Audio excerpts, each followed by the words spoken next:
everyone to another episode of Mental Unblock. This is your host Omar, and this week we host yet another entrepreneur. This one, however, comes from the real estate industry. He relocated from the UK to Dubai in January of 2006 with just over 3,000 dirhams in his pocket. And today he owns and runs the largest and most reputable real estate firm. He is Mr. Allsopp of Allsopp Allsopp himself here. Welcome to the show. Okay? Thank you for having me. Well, thanks for being here, man. It took a while to get you on the show. Lots of WhatsApp conversations back and forth, then me disappearing for a little bit. Absolutely. But, no, I really appreciate the invite. Really, it means a lot. I know you have a lot of successful entrepreneurs that have built it from the ground upwards, so it's nice to be here. Thanks for being here. Now, you moved to Dubai in Jan of 2006. I did. You lived in Karama with 4 guys in a small apartment. Yeah. Where do you live today?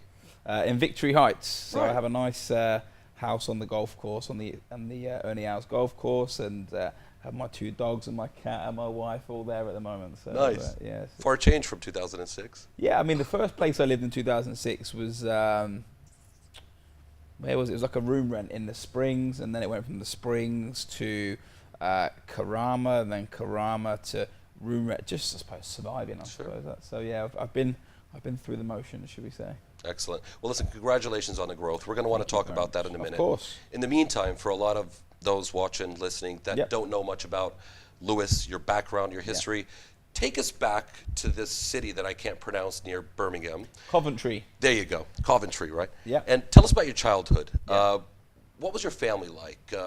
What was it like growing up? They're still here? Absolutely is. Apologize. What's your family like? No, it's a normal family. Every time I do an interview and someone asks me about my success story and the good and the bad, I'm definitely not from, I wouldn't call it rags to riches.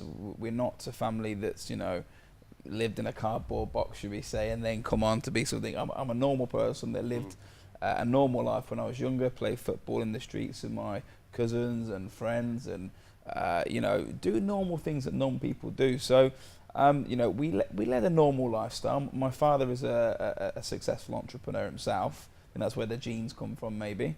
But yeah, as a child, nothing any untoward or different towards anything else anyone else would do.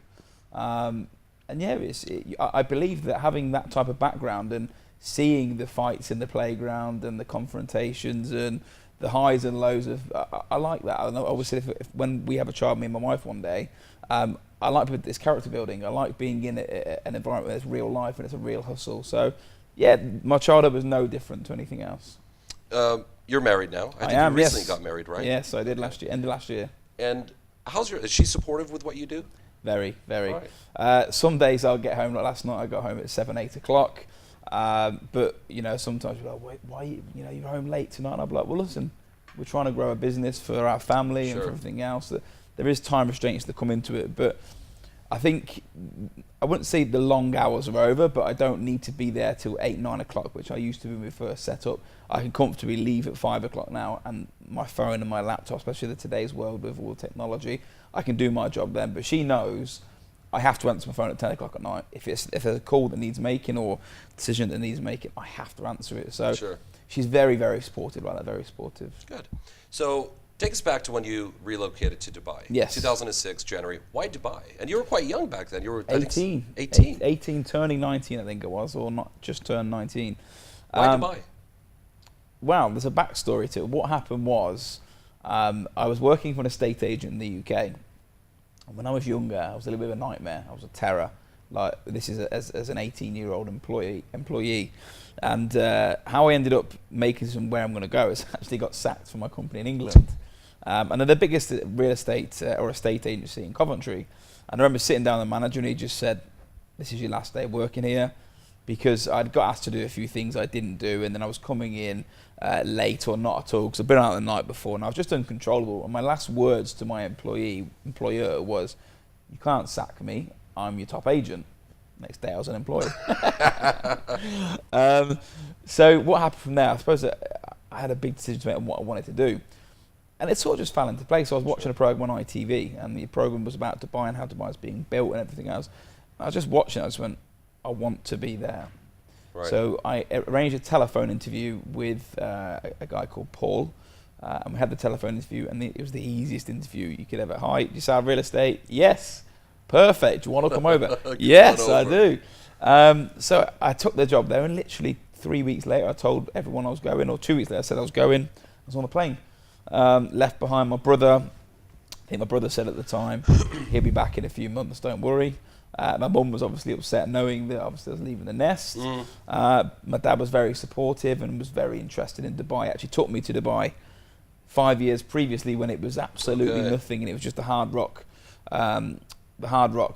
restaurant in the middle of Sheikh Zayed. You know the bowl that's been knocked down now? It's been taken down now. But where that was, that when we came here, this is when I would have been 13, so that would have been 18, 20 years ago nearly. Right. That was just in the middle of this desert. So I remember driving up to it and it was just sand all around it. Wow. So we had a history with Dubai anyway. So I said I wanted to go there, told my friends and family, and literally jumped on a plane. And the best things I've ever done in life, ever, and I tell this to everyone, I just jump in 2 feet deep.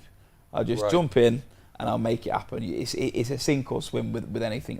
If I like, my gut feeling tells me to do something, I do it. So I jumped on the flight.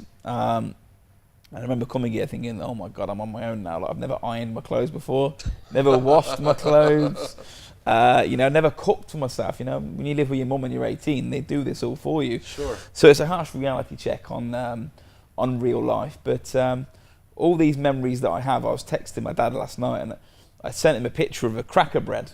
So the thin cracker breads that you get? Absolutely. So I'm still like a normal person. I don't sit and eat caviar at home.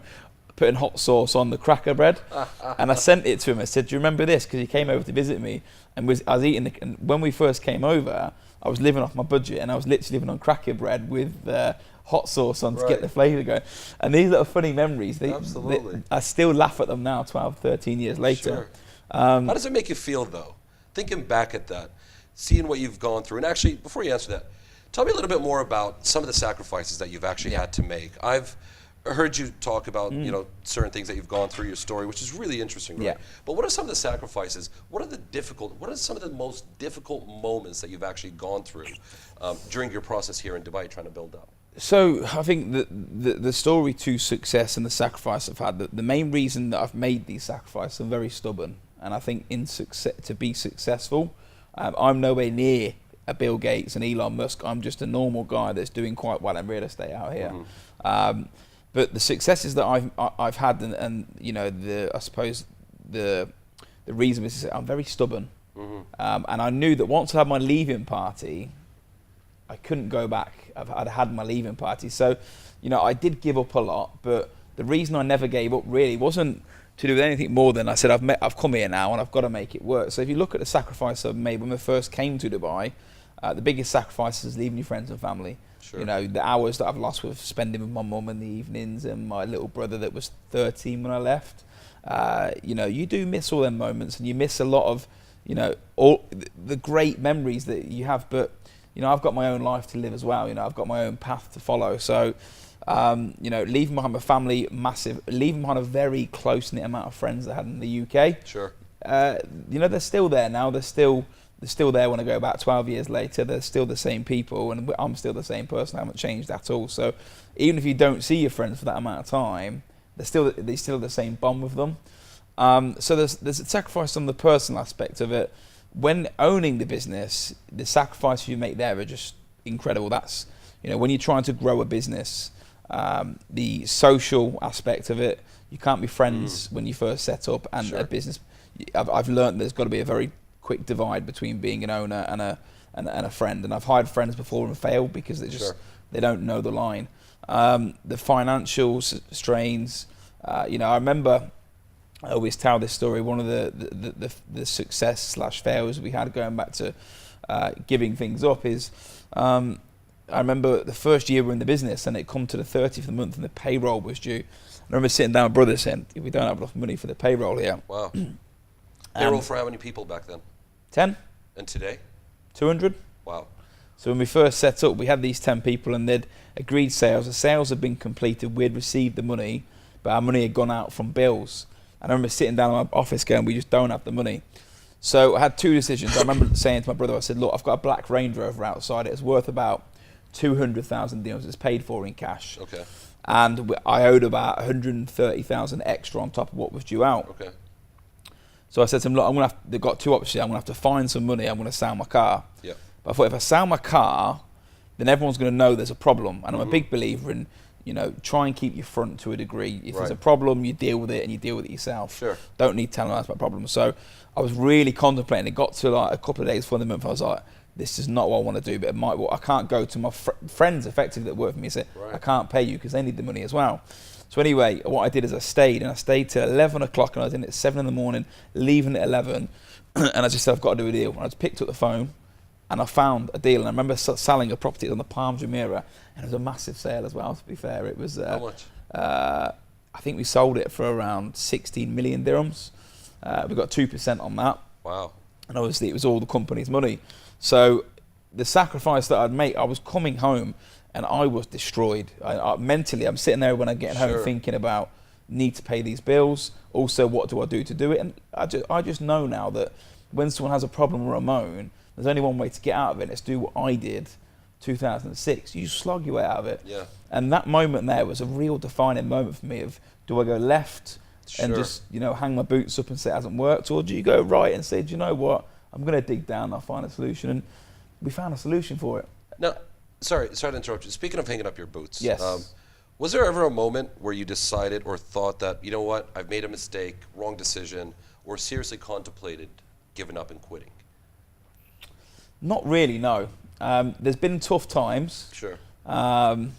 There's been times when I've thought, how big is it going to get, and is it worth the stress that it's going to come? Because when you're starting a business over the first 5 years, you don't really see the money. The first 5 years is about growing your business.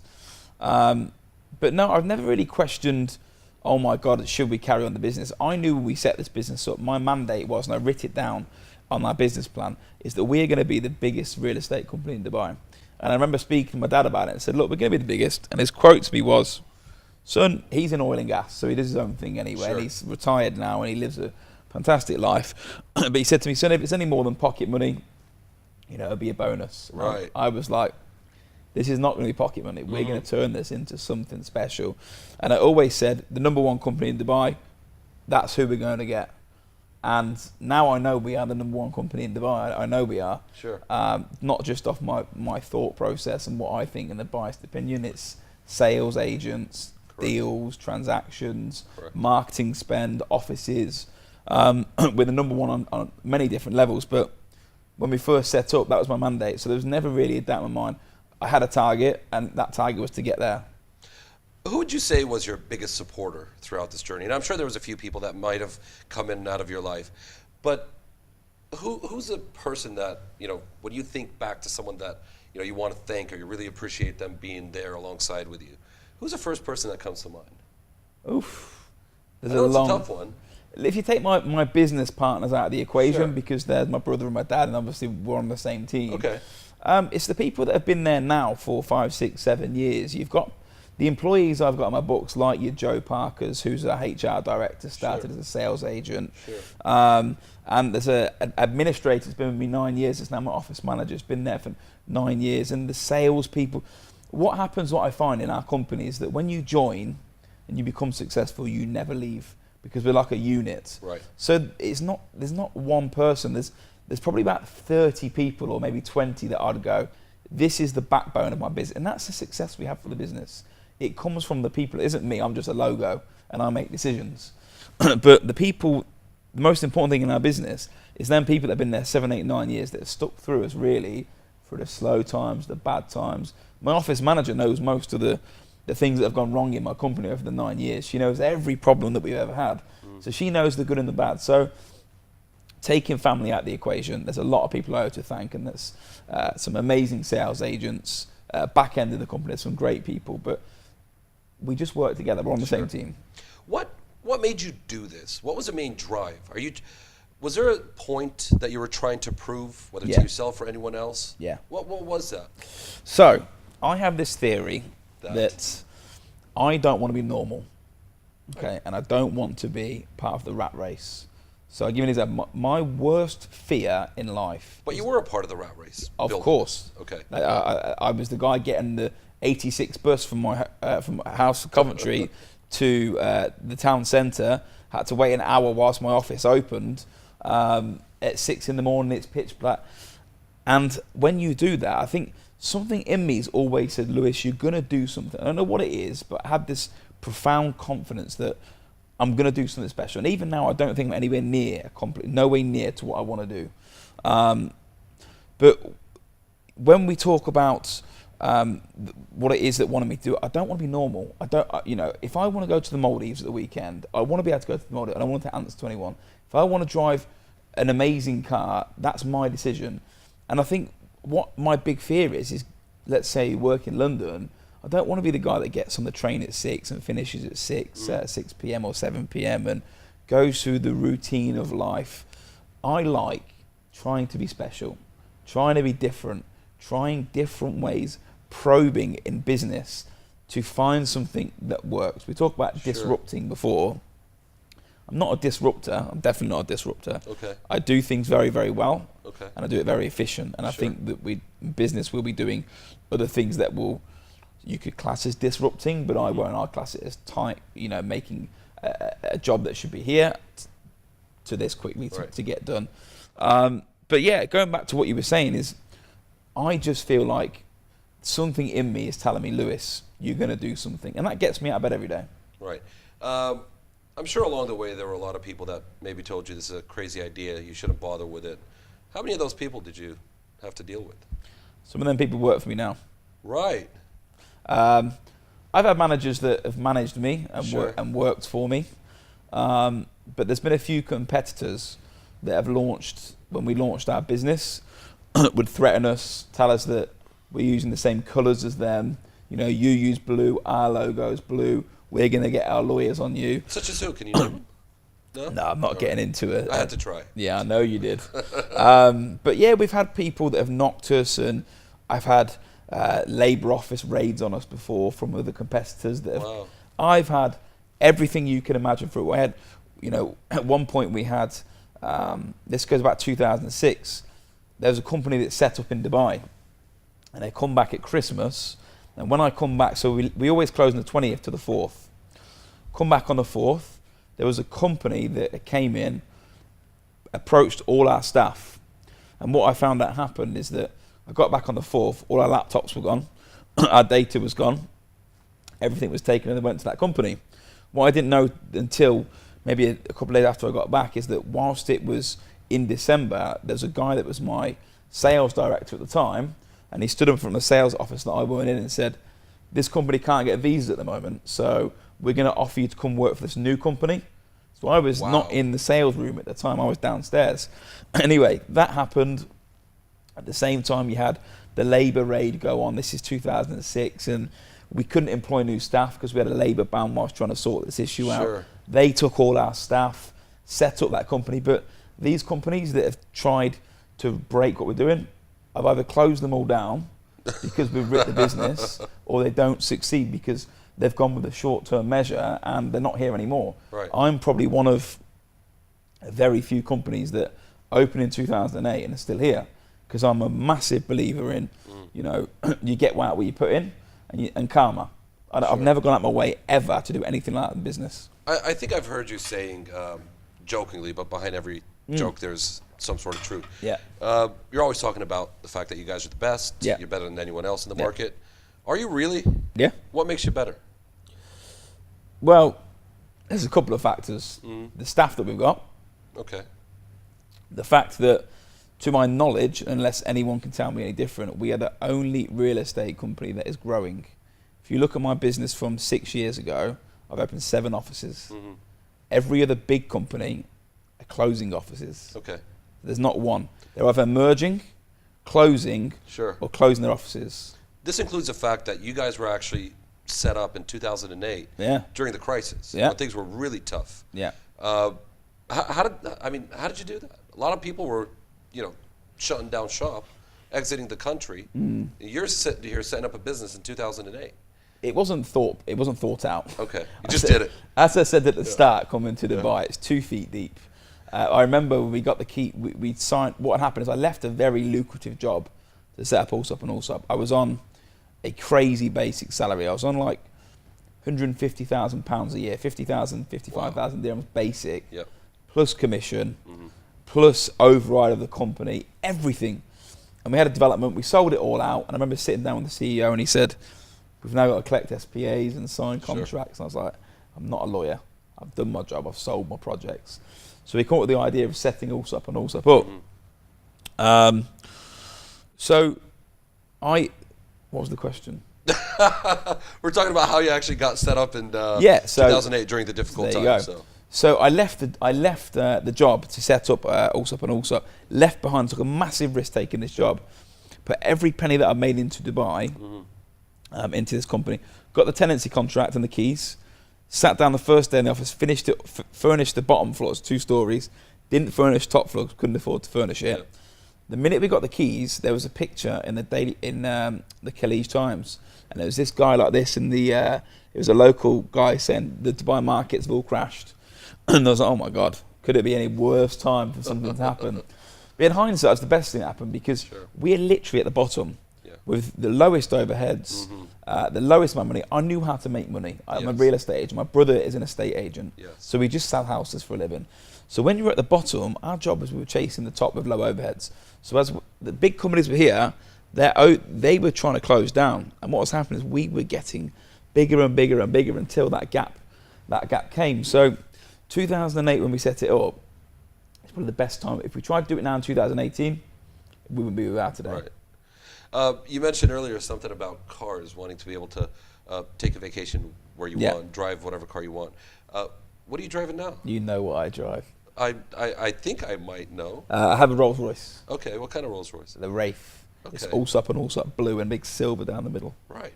And you vacation quite a lot. Yeah, quite a bit. Okay. Not too much. Actually, you know what's funny? Yeah. Do you remember the first time I called you? Was I in Thailand?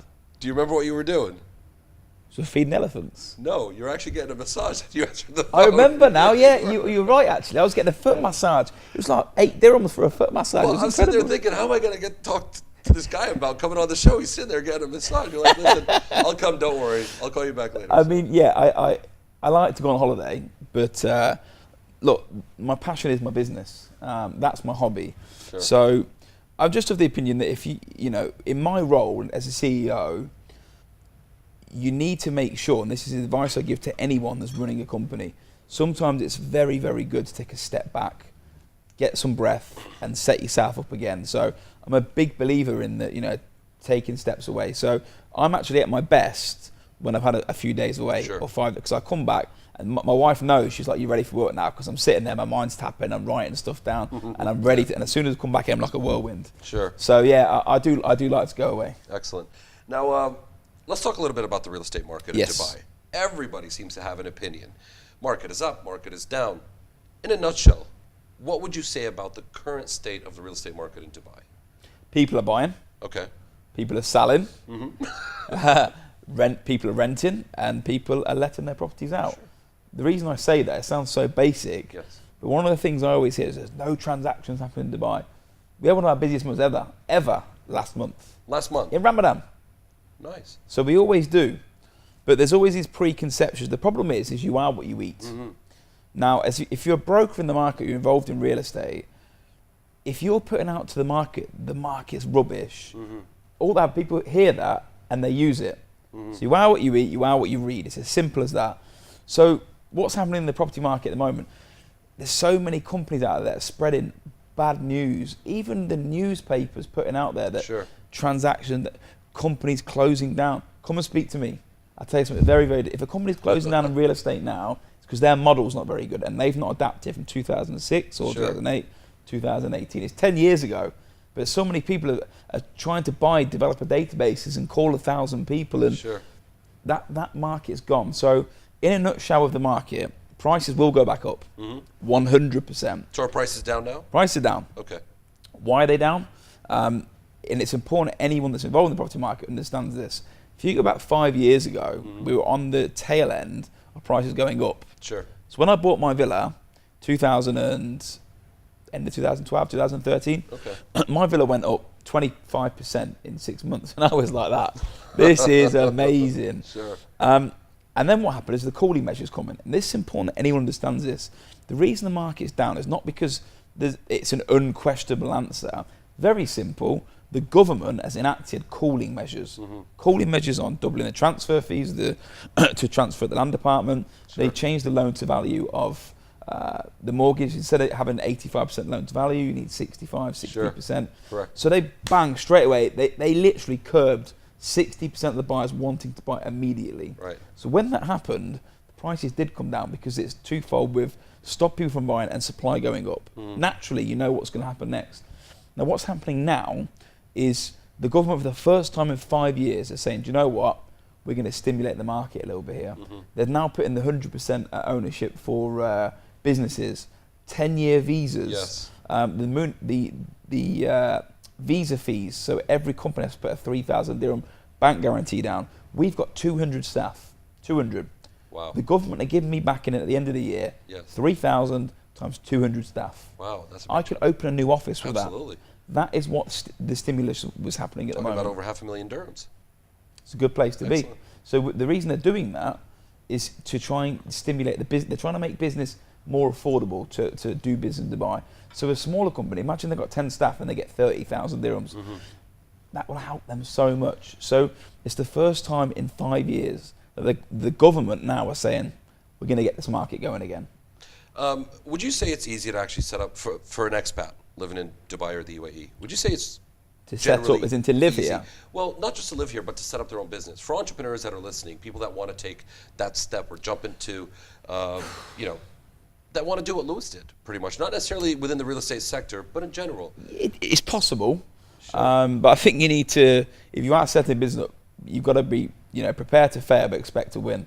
90% of businesses do fail, and I class myself as an exceptional business person, a salesperson, and the cusp I came to of failing, I came so close to it. So you've got to be prepared for that. Is it easy to set up business in Dubai? Yes, if you've got the money. Let's leave it at there. You need the sponsor fees. Right. You need your municipality fees. You need to rent an office before to one check. You need to fit it out. Sure. Hundreds and hundreds of thousand dirhams. If you can get past that and you know what business you're in already, it's possible. But what some people have not grasped yet is that there's a very big difference between being a good salesperson or manager to being a business owner. That is completely different. Absolutely, I would agree with you 100%. Just because I come from a background of sales, I decided to jump out, set up my own thing, and I realized there was a big difference. So, absolutely, I agree. Now, if you had $1 million that you wanted, let's say you were given $1 million right now to invest in real estate. Where and what would you buy exactly? Anywhere in the world, if you had $1 million, what would you buy and where? Well, my job's to qualify, obviously. You know that already. What are we doing with the $1 million? So do we want a return on investment for capital appreciation? Do we want rental income? Do we want long-term? What are we looking for? What would you do with it if it was given to you? And it was up to you to decide. I would build a portfolio. So I do that myself now. I buy properties cash. Sure. If I can. Obviously, it's very expensive to do. But if you can do that and build your recurring income, that's massive for me. Like, my main goal at the moment is buy properties, buy assets, rent them out, knowing that every year, every month, that's like my pension effectively. Sure. There's no quick wins in Dubai. Yes. So when I moved to Dubai 2006, in 2008, 2007, I bought and flipped a Palm Jebel Ali property. 2.86 million was the purchase price. Sure. So you put 10% down. I took back 10% return, 100% return on my money. So my 286,000, I got about 286 times 2 in one day.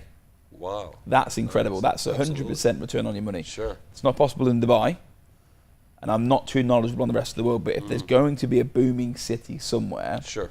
so if it's not Dubai and you don't want reoccurring safe money at 5, 6, 7%, you could go and risk that and go to wherever's crazy at the moment and say, right, I'm going to go and sit in there and I'm going to make this is going to be the next Dubai. Because people have made millions. Yes. People have made themselves millionaires from forget Allsopp and Allsopp. There's people that I know of that have come to Dubai for a year and sold a building and got paid 5% of 500 million. And that's it. Their life's set up. You've got to be in the mixer for that. Sure. So what would I do? I'd buy residual income and I'd make sure that I'm buying a portfolio that's increasing, not only on income every month, but in an area that's going to go up in value. Sure. So I give an example. One of the best properties I bought in the last year, I bought a townhouse in Jamaica Gulf States. So it's ready. It's 3-bedroom. I bought it for $3,060,000 cash. It's overlooking the first hole or second hole of the PGA golf course. Sure. And I've rented it out for $200,000 a year. Yep. For 2 years it's been rented now. That on its own, as well as the increase that's going to happen, is paying me I don't even know what it is, $4,000 or $5,000 a month. Yes. Where else? You can't even get a job in America or UK paying you $4,000 or $5,000. So my goal as an investor is to keep doing that, keep doing them investments. Okay, excellent. Now, I heard you earlier talking about, I want people to get to know you a bit as a person as well. Of course. Right? You were talking earlier about Friends. You're a big fan of the show. Many years now. Right, on and repeat. you're a fan of Joey. What do you think of Joey now given that you're from the UK, taking over Top Gear? Not anymore, it's over, isn't it? Is it? Yeah, he's been cancelled already. Joey's So Joey. I know you've got, what's his name? Matt LeBlanc. Yes. Matt LeBlanc and Joey are different people. Right. Joey Tribbiani is the man. Matt LeBlanc's a legend, but Joey Tribbiani's Joey. Right. So yeah, Matt LeBlanc, he's gone already. But yeah, Friends is one of my favourite. I've literally got, it's on Netflix now as well. Absolutely, so you've just got it on repeat, bang, every night. Yeah. What's your favourite music? Wow. And I'm asking that because I heard you humming all kinds of stuff earlier when the music was playing. Is there so a you had like genre? sexy R&B on earlier. It was getting me going. I was like, oh, this is good. Okay. Look, it depends what mood I'm in. I'm a bit weird. If I'm exercising, if I'm doing cardio, I listen to like love songs, and that sounds weird. And when I ran the marathon in 2009, and I ran the whole marathon listening to Ronan Keating, You Say It Best When You Say Nothing at All, and Take That. And my reason behind it just calms me down, and I can just run at a certain pace. If I'm doing weights, it's R&B and hip hop. If I'm at home having dinner, it's a bit of James Bay. You know James Bay? Yes. Yeah. Hold back the river. So it depends really what mood I'm in, but I'm up for anything, to be honest with you. Any type of it depends on the mood. Excellent. One last question before we wrap things up. Who would you say are competitors in the industry to Allsopp and Allsopp that in your opinion are doing things the right way, or you would actually consider serious competition to you guys? Honestly, no one. Wow. No one. You're quite humble. I think if you look at the companies, and again, there's going to be someone that's going to come and knock us off our perch. That's natural. Businesses at some point, you know, Blockbuster was closed down by Netflix and whatever. Pick anything. I think you've got Netflix now. I guarantee Apple will be doing streaming movies in the next few years. Business evolves. But today, the problem I find with real estate here, if you look at all the companies that are here, except from me and Allsopp and Allsopp, any other company, they don't come from an estate agency background. They come from car sales, technology. They owned a portal before. The concept at the moment, if Foxtons come here tomorrow, or one of the big, they would seriously cause me problems. Naturally, because they understand estate agents, but they don't have the Dubai demographic. But as we speak now, you're saying that you don't consider anyone as serious competition to Allsopp and Allsopp. No one, because the difference is with me and them, and this is, again, I'm not trying to sound unhumble or arrogant, but my business model is on thinking for the future. We just spent an incredible amount of money on technology for what's going to happen in the future and how we can revolutionize our business model to move it forward with 2020 or 2025. A lot of companies here are still doing what happened in 2010, and that's why a lot of them are merging at the moment. You see the big brands, I've seen big companies that are merging and closing down and closing offices. There's not much out there at the moment. There's lots of companies, but there's not lots of great companies out there. So speaking of what, you're talking about the future, what's next for Allsopp and Allsopp? What's next for Lewis? I'm going home after this. Look, so our goal, the end goal at some point, is we want to be the first real estate company to go to flotation. We want to be a public listed company. There's no one out here that's done it before. We've tried doing, had conversation before with NASDAQ and a few other people. There's not much appetite right now because of maybe the state of the financial industry over here at the moment.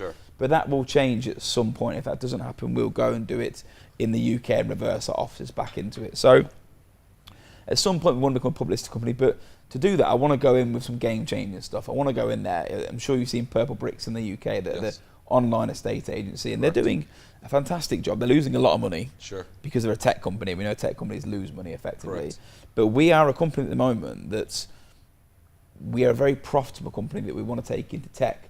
So the future for this business is we're going to keep growing. You know, we've opened on the Palm, so we're the only local estate agent on Palm Jumeirah. We're the only local estate agent in the Springs. We're the only estate agent in Jumeirah Golf Estates. We've got an office in Vision Tower that's 13,000 square feet. We will keep growing the company as long as there's appetite for real estate, which there always will be, because you'll have a kid, you get extra dogs, and you need a new place to live. People are always moving, so we will keep growing with Dubai. Sure. As we wrap things up, Yes. what is your advice for salespeople, entrepreneurs, pretty much the audience listening? Someone that wants to take their life to the next level, be able to achieve their dreams, maybe get out of the rat race, like you said. What are the top 3 things that you would advise for someone to be able to achieve their dreams? There's one tip. There's one tip that I give to anyone. Don't be a wantrepreneur. There's a wantrepreneur and an entrepreneur, and I meet hundreds of wantrepreneurs. Going back to my story, when I was set up and we were struggling, a wantrepreneur is someone that wants something, but they not willing to work for it. So they want the email blasts, the calls. They want to do can someone call for me? I want, but they're not willing to get their hands stuck in and go through the crap you have to go through effectively to go through it. An entrepreneur, they get things done, you know. And if you want to be an entrepreneur and you want to be successful, do you know what you need to do? Find out whatever your problems are, write down the solutions, and action it. No matter what industry you're in the world, if you're out of shape, don't blame yourself for being fat and say the world's against you. Look, I'm not in great shape at the moment at all, nowhere near where I should be. I know that's my problem. The solution, eat clean, go to the gym. I've gone to the gym the last 6 days out of 7. Nowhere near going to help me right now, but I know my problem. In business, if you're not making money and let's say you're in real estate, look at how many viewings you're doing, how many calls you're making. If you're leaving at 6 o'clock, don't come in the next day and go, this market's rubbish, but you know you wasted nine hours a day on Instagram and Facebook. So my message is to anyone is that if you want to be an entrepreneur or just a success, everyone has the same 24 hours. Everyone. I think Gary Vee said that. He was talking about it. And he said, don't be a blamer. Everyone has the same 24 hours. If you get out of bed at 10 and you're home for 4, that's your fault. Don't be a blamer. You just get things done. Absolutely. So get things done is my tip. Man, I got to be honest. I mean, I'm a fan. Love your character. You strike me as a guy that if you were asked, does money buy happiness, you would say absolutely. Yeah. Do you think money buys happiness? No. You don't? No. Okay, so I got that wrong. You definitely got that wrong. Okay. Yes, I've got money. Spencer, who we know on the show, has got money. There's other people that I know that have got money, but it's not everything. I've met people that are very wealthy, and they're not happy. You know, just because I drive a nice car still gets me from A to B. I've got nice watches. They tell the same time as my watch. I actually wear my Apple Watch more times than I wear any more Audemars Piguets or Hublots or anything else. Look, happiness for me is finding out what makes you happy. What makes me happy is spending time with my wife and my family. I like going on holidays. I like spending quality time and enjoying what I'm doing. And most importantly, I love my business. I love that I've got a hobby in my business. It's not about the money. I love when we get reviews from clients saying, well done, or someone's done well and they've done well for themselves. So money's sort of a byproduct of doing a good job. But money's not massive to me. Listen, I love it, and anyone that says they don't like money, they're lying. And they just haven't got it. Maybe that's the case. Absolutely. But money is not everything. And anyone that's chasing the money, they're chasing the wrong thing. Chase whatever, you know, chase what makes them happy. And the money might come. But it's not the be all end all. Understood. Will you be on the show again if we invite you? Definitely. Are we going to watch the game tonight? Coming home, why wouldn't we? Great. Well, there you have it, guys. Louis Allsopp himself from Allsopp Allsopp. I had a great time talking to you. Me too. Very inspirational story. Would love to have you here again. Definitely. Until next episode, guys, this is your host, Omar, signing off. We'll see you later. Bye.